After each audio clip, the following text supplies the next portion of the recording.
When you win this kind of money, even $1 million, there's no do-overs. This is the biggest financial decision you're going to make. If you're calling me for a reason, and that reason is you want to be anonymous. Don't be surprised if I walk into a building and there's a 6'8" guy with me that has a trombone case. He's not a member of a band. Your life's going to be different. Now you're the hunted. So I wished them well. Then I found out that they went up on a party bus with friends and it was out of control. And within a couple months went through their whole allocation of money for the first year just because they were spending it. Have you ever had a lottery winner who continued to work? I had one guy that won a considerable amount, over 100 million. He said, I love my job. I'm going to continue. And I said, okay, fine. I said, I'm going to give you 5 weeks. And he goes, what? And I go, I'm going to give you 5 weeks.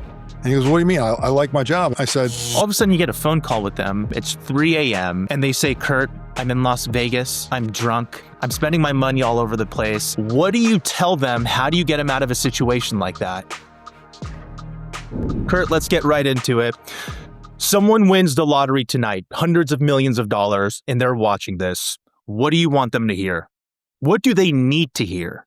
Well, obviously this is an overnight thing. Overnight wealth. And so they have to keep things as normal as possible. And obviously being quiet, be patient with the process because it's going to take a while to do the right thing. Keep the circle of people that know as small as possible, and just continue with your normal routine. And obviously put the ticket in a safe place. And I always tell people not to sign the back of the ticket or mark it until we know what we're going to do. So with that said, Kurt, what are some of the biggest mistakes a lottery winner could make that you've actually seen before? I'm not saying that you're a client, but that you've seen out there before. The biggest problem I ever had was early in my career when I helped someone with a trust in the early days of Florida, did the document for them, had it all ready, had it approved by the Florida Lottery. And I said to the client, hey, at that time I said, do you want me to go with you? And because I didn't have to go at that point in time. I did everything else I needed to do. And they said, no, we got it covered. And I go, great. So I wished them well. Then I found out that they went up on a party bus and with friends and it was out of control. When they came back, they went back down to South Florida, the Keys, got into a hotel, and within a couple months went through their whole allocation of money for the first year just because they were spending it. Because I didn't know at that time that there was a need for a plan to be in place and that I needed to stay involved with them to help them, engage that plan. So, things like that happen. But now I've learned that, again, I have to stay with these people. I have to help them not only prior to the claim, but afterwards, staying with them so that they can make good decisions and that you are a counselor to them. Let's say somebody calls you, they won the lottery, they posted a vague message on social media, my life is about to change forever. They quit their job. Is that in and of itself kind of a bad situation coming into this call with an attorney? And what do you tell them? How do you fix that? Well, I mean, again, there's things that happen that you just can't put the toothpaste back in the container. So, those situations, I would think twice sometimes of even taking that client because I know it would be difficult to get that client to follow your advice. So why put myself out there as well? But most people, when they call me, haven't done that. Generally, they're so scared when they first find out that they're a winner that they even have a difficult time even reaching out to me. They call me with a private number so that I don't even know who's calling me. I get a lot of those calls. Let's say you have a lottery winner. They're your client. You keep tabs with them. Everything's going okay. You don't hear from them for 2.5 months. Normal, right? They want to live their lives at some point. All of a sudden, you get a phone call with them. It's 3 a.m. and they say, Kurt, I'm in Las Vegas. I'm drunk. I forgot to tell you I got a divorce. I spent $1 million gambling, $450,000 on 2 strippers in 3 nights. I'm spending my money all over the place. My $250 million is now only $33 million. What do you tell them? How do you get them out of a situation like that? Well, I mean, if that happened, I would try to be on the next plane out there to at least, put a tourniquet on that bleeding, for their own sake, basically. But I mean, certain things you can't do from a distance. All you could do is just say, listen, go back to your room, hang out there. I'll be there in a couple hours. That's really all I could do at that point in time till I till I assess the situation.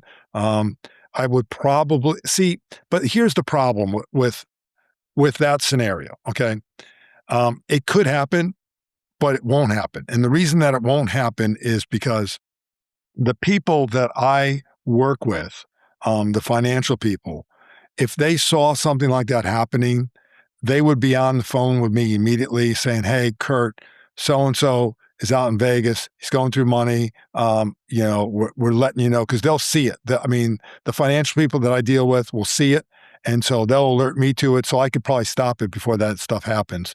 Have you ever had a lottery winner who continued to work like long term after they won? Not like, like a few 100,000 or 1 million, but someone who won a big amount and just still continued to work. And how did that end up for them? Well, I had one guy that won a considerable amount, and saying over 100 million.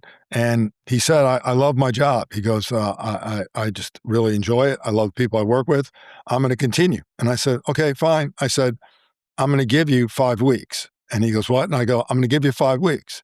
And he goes, what do you mean? I like my job. And I said, well, in 5 weeks, someone from management's going to tell you to do something, and you're going to look at your bank account. You're going to say, I don't need to be listening to this anymore. And actually, within 5 weeks, he quit his job and said that's enough, and went, became basically a person staying at home, hanging out, fixing things around his house, just enjoying retirement at an earlier age. So yes, you do. People that win $1 million or $2 million, they typically continue to work because it's a savings at that point in time. It's after taxes, it might be $500,000-$600,000 on $1 million. So I'll tell people that win a considerable amount, like over 10, 15 million, that I give you 5 weeks if you're thinking that you're going to continue to work, because it's not going to happen.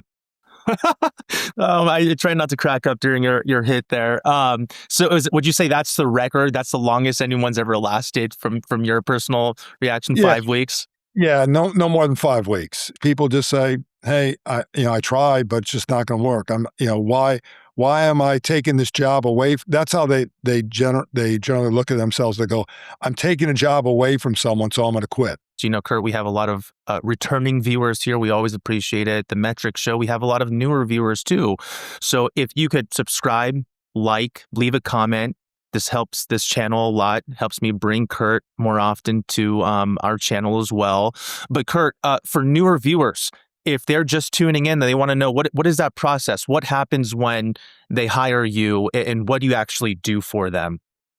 So basically, people hire me, number one, because my focus is keeping them anonymous. I think anonymity is the key for them being successful. There's a couple states that are very difficult to deal with, almost impossible. You just say, okay, tell me what game you won, tell me how much you won. And I tell them, don't sign the back of the ticket till we've made a decision or mark the ticket in any way, because, we may want to claim it in a trust. We may want to claim it in an LLC. We may want to claim it in a group or club claim. And I need to have all that ability to put that on the back of the ticket.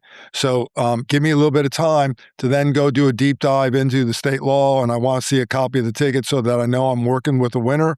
And then we just go from there. What happens if a winner comes to you and says, I want to help my family and a few close friends, but before I do, I want to test them to see how they act without knowing that I won? What would you make of that? And is there a way that you help them with that?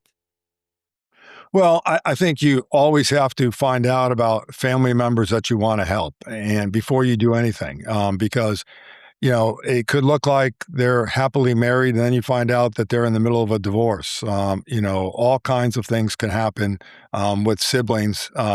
Siblings generally, when we were growing up with our siblings, we were in the backseat of the car. How often did we ever get along in the backseat of the car? Usually mom and dad had to turn around and give us a couple of backhands before we stopped egging on our sister or brother. So things don't change just because you turn 30 or 40 years old. It's the same type of relationship. But you want to find out about the siblings that you want to help.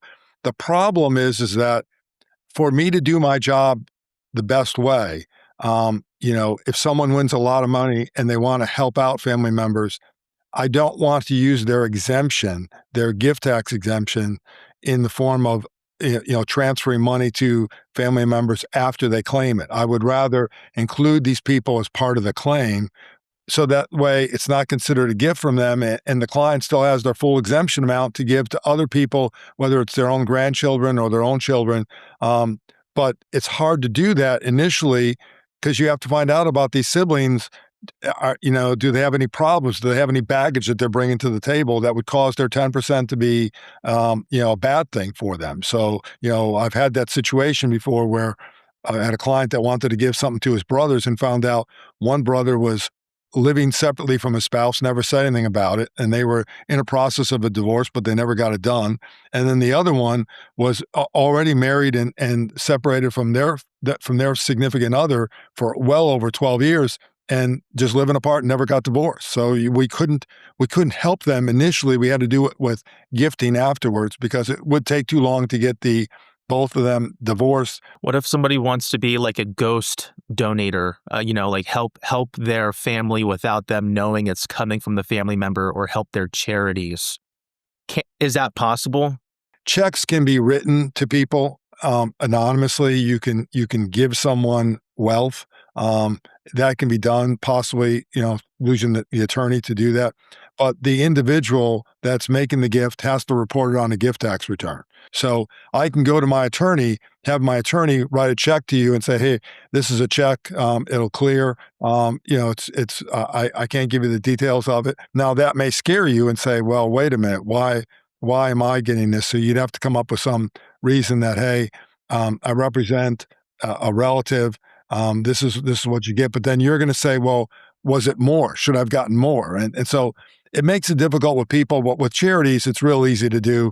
Charities are easy. Family members are a little bit more difficult just because they're skeptical about where the money came from. Okay, so let me ask you this. You talk about, the person who finds out that they're getting money from family because they won the lottery, and there's this idea of more. I should get more. How do you usually curb that? Is there ever like a written agreement like, hey, like after I give you this amount, I'm done?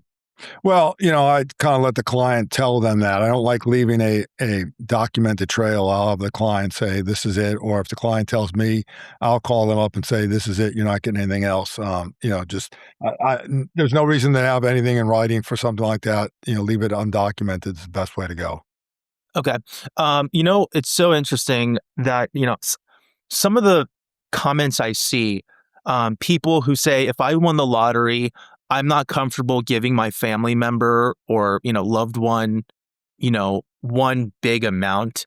I'd rather keep them on kind of like a monthly, appropriation. Like I want to give them maybe like 20,000 a month. And then after 3 years, that's done.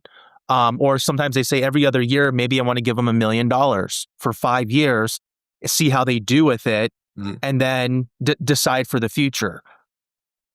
Can you guys set up things that way? Or yeah, I mean, you could actually just send them a check and tell them it's what's going to be done. You can create an irrevocable trust, fund the trust, and tell the trustee to give X number of dollars to them, every month or something like that. Another thing you can do is you can just go right out to your commercial insurance person there and get an immediate annuity. Now the brother's just dealing with the insurance company. They're not dealing with an individual or anyone else. So yeah, all that stuff can be done if that's what someone wants to do. Kurt, my next question is this. A lot of people kind of, I wouldn't say lose trust, but if you had someone come up to you and said, hey, look, I don't trust banks. I don't trust financial institutions. I'm looking around at what's happening in the economy, what's happening geopolitically. I think everything's going downhill. I want to create a giant fund, a giant vault, let's say, and put all my cash in there. What would your reaction to that be? Well, as someone that has lived in Florida for a number of years now and has dealt with hurricanes and that, and knowing up in the Midwest there's something called tornadoes and something like that, that's a risk. It's a risk that I wouldn't take. But I guess there's people out there that would consider that. Gold bars or cash in there like that. I would just tell them I don't like the concept. First off, for them to do that, they have to contact someone. And so if someone is coming to your house and it's putting in a vault, how vetted are they? I mean, I've had clients that say, "Hey, listen, I won this money. I want to build a house." And, I had a client that we vetted all the contractors that were coming in, everyone that was coming in to make sure they didn't have a criminal record. So, you're going to put a safe that big that's going to take up like almost the whole room in your house without anyone knowing about it. Come on. That's silly. As we're talking about, safety and vetting people here for a second, sometimes I get viewers who are a huge fan of yours and they go, "Hey, I hope Kurt is safe because he knows all these millionaires. What might stop someone from finding Kurt, threatening him, threatening his family to try to get access to these millionaires that he knows?" Now, I could edit this part out. You have your own safety protocol, but viewers care about you a lot. I would presume you have your own guardrails to protect against this kind of stuff. Yeah, I typically, when I travel, I always have, someone close by near me, or a driver or something like that. You call him a driver with many capabilities, I presume. Yeah. He typically carries a trombone case. So don't be surprised if I walk into a building and there's a 6'8" guy with me that has a trombone case. He's not a member of a band. So. Oh my gosh, I love it. This could be a movie. This has got to be a movie someday, I got to say. Okay, let me give you another wild scenario. You talk to someone who won $77 million after taxes. They become your client. You set them up for life, right? All their financial institutions, the trust is built. They're, anonymous. And for some reason, they start spiraling. They stop trusting people. They wonder if people who are around them love them for who they are, or whether it's just because they're getting money for them. They want to change everything. They're isolating themselves. They call you and they give you all this information. What do you tell someone like that? Well, I mean, if people want to change their documentation, as an attorney, you have to do what they've asked you to do. I think it's just a matter of sitting them down and just saying, "Hey, let's talk about this. Let's, what's prompting this, and try to find out. You got to find some level of trust with them, that they will trust what you're telling them is in their best interest, because you've been there for the long haul. And if you see someone spiraling out of control, you're going to want to get them some help right away, and that's professional help. That's not me, but trying to get them to go see a physician that can help them, or a psychologist that can help them, is all I could do. In the lottery space, one of the things that you specialize in, you're the best at this, is keeping clients anonymous. It's one of the biggest forms of protection, right? That Sure. you quietly have this money. And the perfect scenario, right? Lottery winner calls you. They're in a state they could stay anonymous. They're single. They don't really have much of a family. You go through the entire process. Nobody knows they won this money. Fully protected. You get a call from them a year later. They're fully leaning into this lottery win now. "Kurt, I've moved to Los Angeles. I just did a piece with TMZ. They now know that I have 147.5 million after taxes. I'm a bachelor out here. I'm chasing opportunities. I'm meeting people. I'm going fully public." Can you protect someone who goes that public with their win? Well, if you remember, I protected you when that happened to you. I'm just kidding. Hey, whoa. That wasn't part of this. Just joking around. If someone decides to change their life, all you can say is, "I'm happy for you." If that's what's going to make you happy, then I'm happy for you. Now we just got to make sure that we take some precautions for you. It's always a problem, not a problem. It's always something that drives me crazy when I see someone on TV, or I see a picture of someone holding that big check that I got like behind me, holding that big check and saying, "I'm the winner," and I'm like going, "Well, I'm glad for you that you're the winner, but your life's going to be different. And you probably didn't think that through when you went there to take that picture and wanted that celebrity status, because that goes away after a while. And then now you're the hunted. So, all I can tell someone is, if you're calling me for a reason. And that reason is you want to be anonymous and you want help and you want assistance and you want guidance, because that's what I offer. And Kurt, you and I did an elaborate video about how to disappear the right way. I'll go ahead and put the card up here for anybody who wants to watch that. But continue watching this video because, Kurt, my next question is this. This person at Troy B540 asks, so can the bank front a loan so you can leave for a bit to avoid family drama? And the context here is, while you guys are putting the plan together, if he told family members or family finds out about this lottery win, he's wondering if he could get a loan to escape his situation and avoid the family drama. Do you recommend that? Well, okay, so first off, I've gotten several clients that have asked me for that loan, and as the attorney, you can't loan your client money. It's one of those no-nos. But I think potentially you could have a bank be in a situation where they would loan someone, give someone an advance, I guess, on their win, but the bank would likely want to hold the ticket and be involved with the ticket just to make sure that they have security. I have received a couple of emails from companies that said, we are in the business of doing that for people. I don't have all the details of how they would work. I would imagine they also would want to hold on to the ticket to make sure that they have some security for it. So, I mean, the answer is yes, it could happen, but the reality is just wait 2 or 3 weeks and let's do it the right way and have your own money, have it in the bank so you don't have to sign any paperwork and let anyone else know that you were the winner. Again, it goes against anonymity by bringing more people to the table that know that you were the winner. Jackie Castleberry 3550 is asking, has anyone won that called you ahead of time with the revelation that they would win? I've probably received 100, if not more, calls from people that told me that they were winning that night or that week. I've even had people send me a picture of the ticket that, before the draw, here's my ticket. I'm calling you in the morning.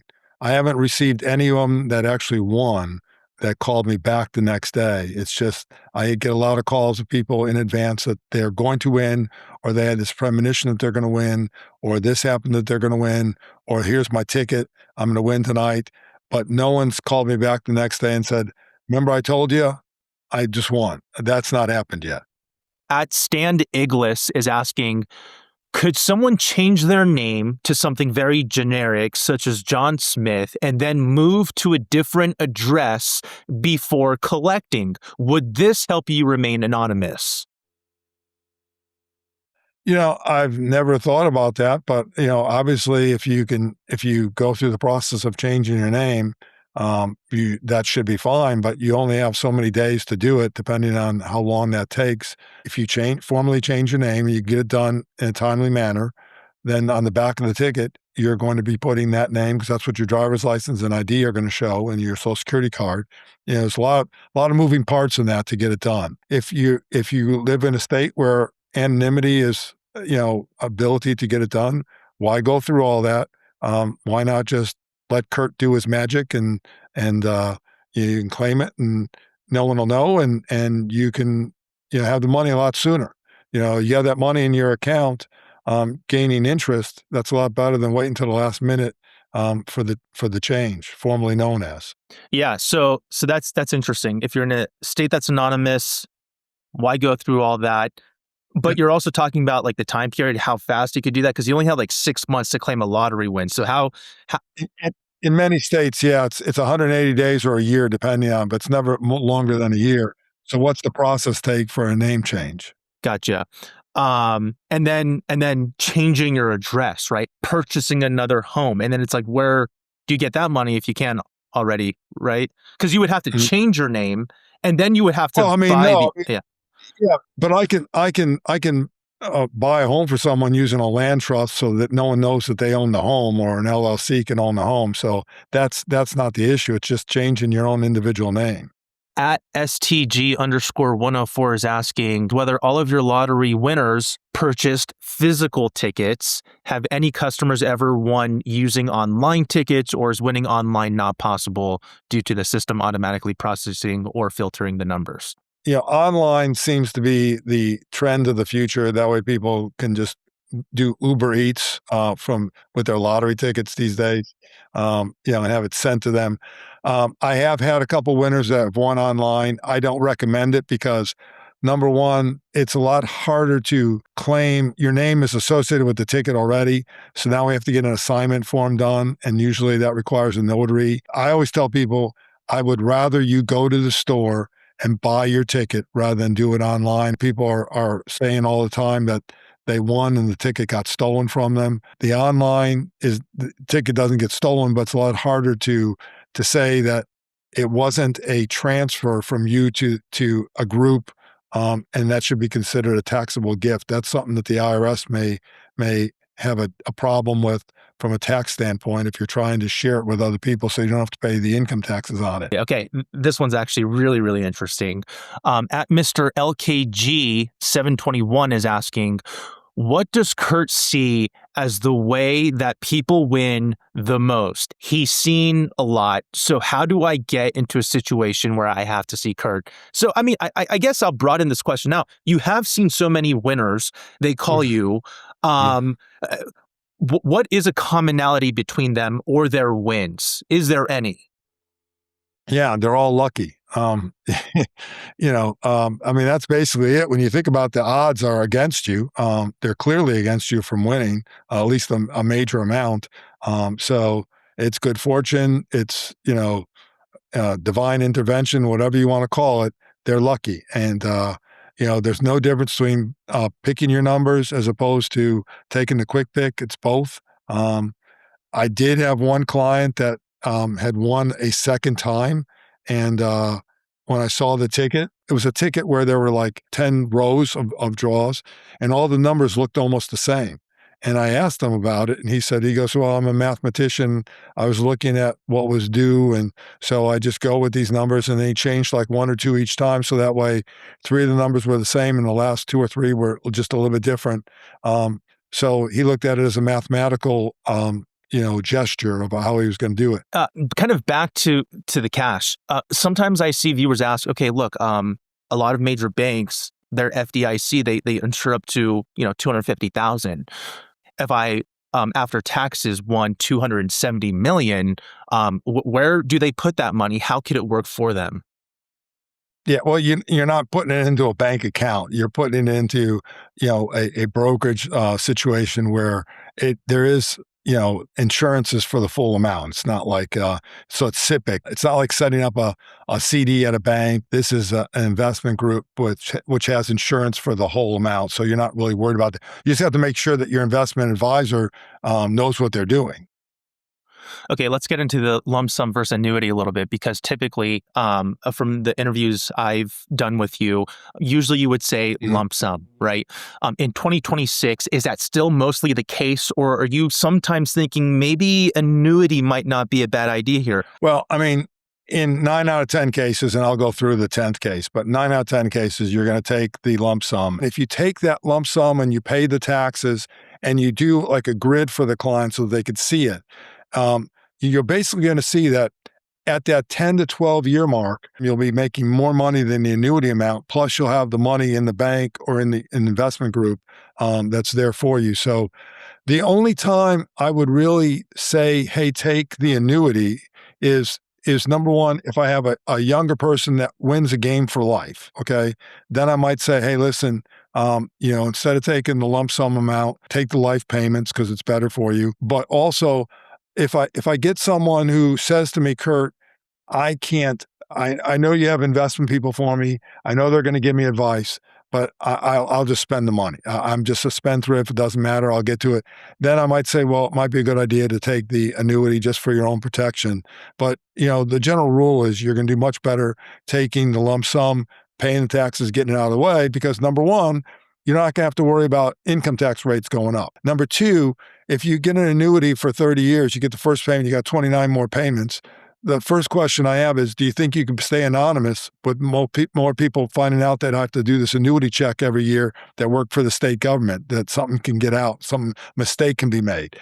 So that's your anonymity's in jeopardy.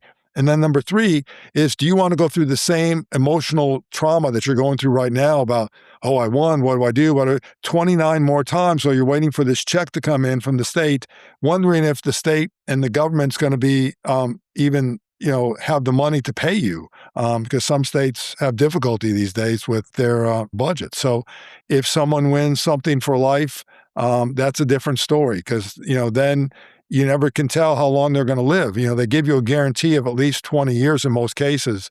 But you want to make sure that, you've talked to the client and say, listen, if you live to 105, you'll get that annuity all those years. Yeah, it's Millionaire for Life, rolled out, I think about a month ago, 2 months ago. About 2 months now. Okay, so let's see here. So Millionaire for Life, $5 per play, where a player selects 5 numbers, 1 through 58, and 1 millionaire ball, 1 through 5, to win a top prize of 1 million or 100,000 annually for life. And it's another game that's worth $5.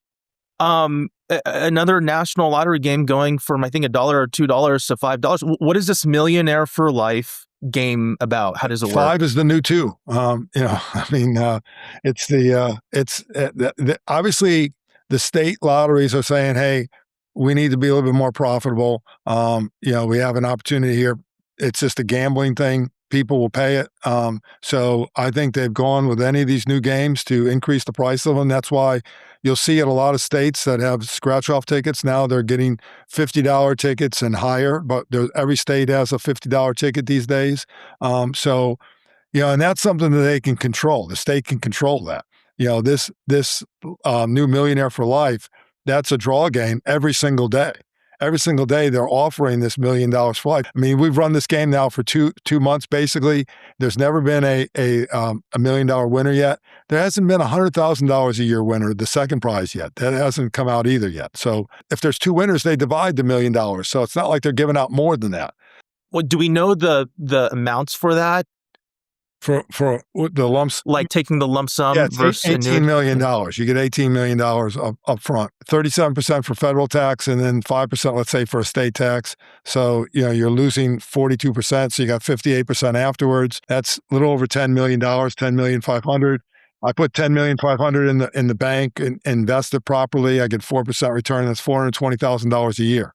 So I either get $420,000 a year, plus I got the $10 million in the bank that's doubling every 10 years, or do I just take $1 million a year for the rest of my life? Now, we don't know what the tax rates are going to be in the future, but there's nothing wrong with that decision. If you decide to take the $1 million a year for life, you just have to be, you have to be waiting for this check to hit your account every year. But obviously, the state lotteries are saying, hey, we need more cash in here. And so they're going with the $5 instead of the 2.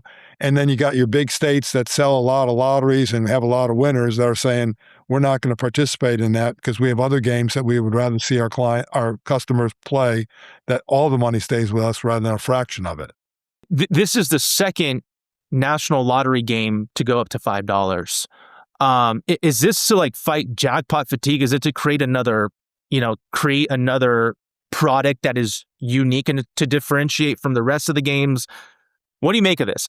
When the Mega Millions went up to $5, I'm telling you, 90% of the people who commented, I'll just say it, 99% were not happy with that. They just play Powerball now. Yeah. And I think Powerball will get a boost anyway on this, because especially in those states that this game's not involved with, as I said, there's only 31 jurisdictions that are using this game. So it's different than the typical 44. So, I think it's just a matter of, hey, we're in the business. Our costs have gone up. We need to figure out what we're going to do in the future. And they decided we're going to slowly move all the games to $5 rather than $2. It's just the cost of doing business is what it is. Kurt, as always, we always appreciate you on the channel. Till next time, sir. Maybe I'll be calling you as a client. Hopefully. Got to keep the lights on somehow. All right. See you, Kurt. All right. Bye-bye. Bye. Thanks.